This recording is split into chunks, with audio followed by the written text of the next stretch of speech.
What's up guys, Luke here from Luke's Points and Miles, and today I want to continue with a series we've been doing on my favorite setups. Our first video was my favorite premium travel setup by American Express, and I followed that up with my favorite budget-minded travel setup with Chase Bank. Both of those videos did pretty good for my channel, and I wanted to continue that with my favorite cashback setup. Now, we tried to spread the love on this channel between Points, Miles, American Express, Chase, and I also like to throw in as much cashback stuff as I can, and we even kind of dabble in some crypto stuff, even though this audience is not much of a crypto audience. But as far as cashback goes, guys, cashback is 100% the most versatile currency anyone can receive from their credit card spend. You can use it for travel, you can invest with it, you can save up for a down payment for a home, or you can buy Bitcoin.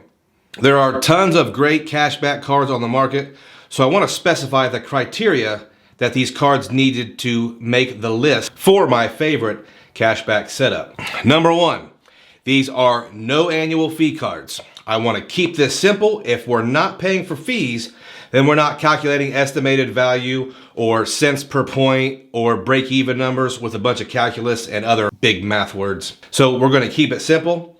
Most people will agree if you are team cashback, you really minimize the annual fees, and this list has none. Number two, I want real cashback. I don't want statement credit. I don't want airline miles or rubles or gold doubloons. I want cold hard cash going into a checking account. Number three criteria for this list. I want a bonus for my hard inquiry. So if you pull my credit, you're going to pay me. Number four, I want to pick from banks that most of us qualify to join. So this won't include any obscure banks or military credit unions, although some of those are really great. So today I'm going to talk about a list of my favorite cashback cards that can go into any wallet. Get them all and make it rain. But first, if you're new to the channel, we talk about credit cards, points, miles, travel, and cash back. If you're interested in that sort of thing, slap that subscribe button. We are a new and growing channel, and it is a great time to jump on board. As always, guys, if you get any value or entertainment out of this video, hit that like button. It will absolutely help us with our YouTube algorithm, and it'll help push this information out to folks that can use it. Now, with that out of the way, I know your number one asset is your time, so let's jump right in here. My number one on the list, and these are in no particular order, but the first card I will talk about is the Discover It card. What a great first card. This card earns 5% cash back on categories that rotate quarterly, such as Amazon, grocery stores, and gas stations.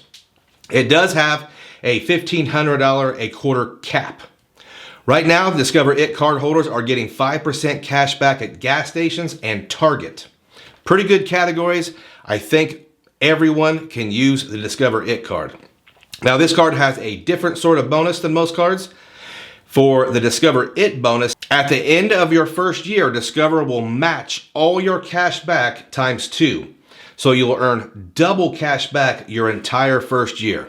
So on those categories that are 5%, you will actually end up getting 10% for that quarter. Big time card, really good bonus. Number two on the list, the Chase Freedom Flex.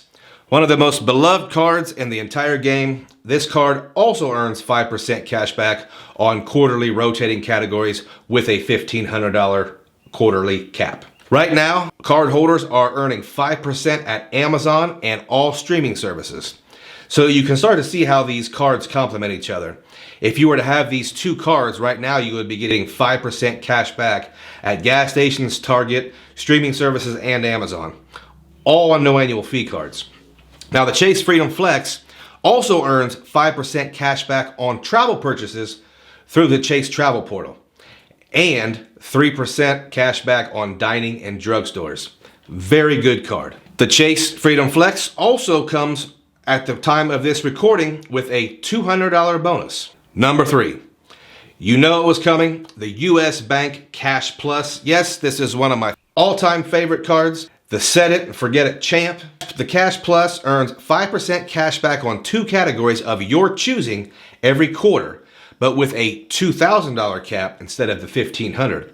I choose home utilities and TV, internet, streaming pretty consistently on this card, and this card for me never leaves the sock drawer.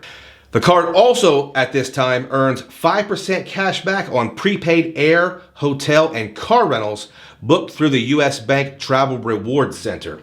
Now, I have used that Travel Rewards Center and I've had pretty good experience. Although most of us in the credit card game, we do not like booking through third-party sites. However, like I said, my experience has been pretty good so far. On top of all that, this card does have a $200 bonus. Moving right along to number 4, the Citi Custom Cash. One of last year's biggest and brightest newcomers, the Citi Custom Cash will give you 5% cash back on your highest category spend each billing cycle with a $500 cap. Categories include restaurants, gas, home improvement stores, and live entertainment. This one also has a $200 bonus. If you have watched the channel, you can probably guess that this card has to be in here somewhere. And at number 5, the Evil Empire returns. That's right, the Chase Bank Amazon Prime Rewards Visa Signature. 5% cash back at Amazon and Whole Foods when you're a Prime member. And I know you guys all are Prime members. I can't omit this card because it is too easy to gain profit. Right now, the card comes with a $100 Amazon gift card. And the 6th and final card, the one to bring it all together. No, it's not the Citi Double Cash because that has no bonus. It's the Wells Fargo Active Cash. Now, before everyone jumps on their high horse and refuses to do business with Wells Fargo, just do a quick Google search on all the fines your favorite bank has paid recently for all the terrible things they've done. Wells Fargo does not exactly have a monopoly on sketchy stuff. This card gets the user 2% cash back on everything, and it also gives the cardholder $600 cell phone protection. It also has the requisite $200 bonus. So in my opinion, it beats out a lot of the other 2% cashback cards. So I think it is super tough to argue that this setup isn't worth it, considering it costs nothing to run besides a few hard inquiries and some patience gathering the cards. The setup can be easily modified to suit your spending, but it does require some work researching your quarterly categories or picking them yourself. Probably wouldn't hurt to purchase a label maker with some of that cash back you earn, especially for your player 2. And guys, at the end of the day, cash is king and it's the most versatile currency that we can earn in the credit card game. It also helps that this setup is not dependent on any one bank. As long as that cash transfers to a checking account, we are good. Speaking of cashback, I urge everyone to use a cashback shopping portal when they can. We suggest Rakuten.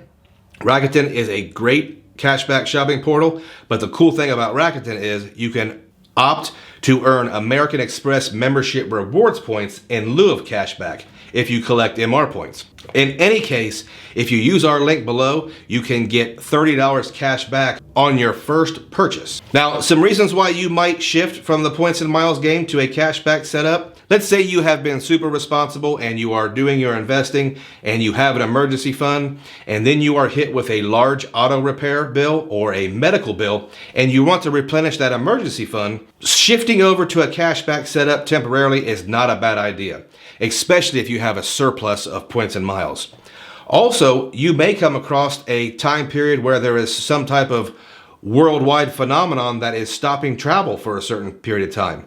In that case, switching to a cashback setup might not be the worst idea for a lot of folks, at least temporarily. So guys, tell me in the comments below, what do you think about the setup and what do you think about cashback versus points and miles? And as always, guys, if you stayed around all the way to the end, I thank you and I appreciate it.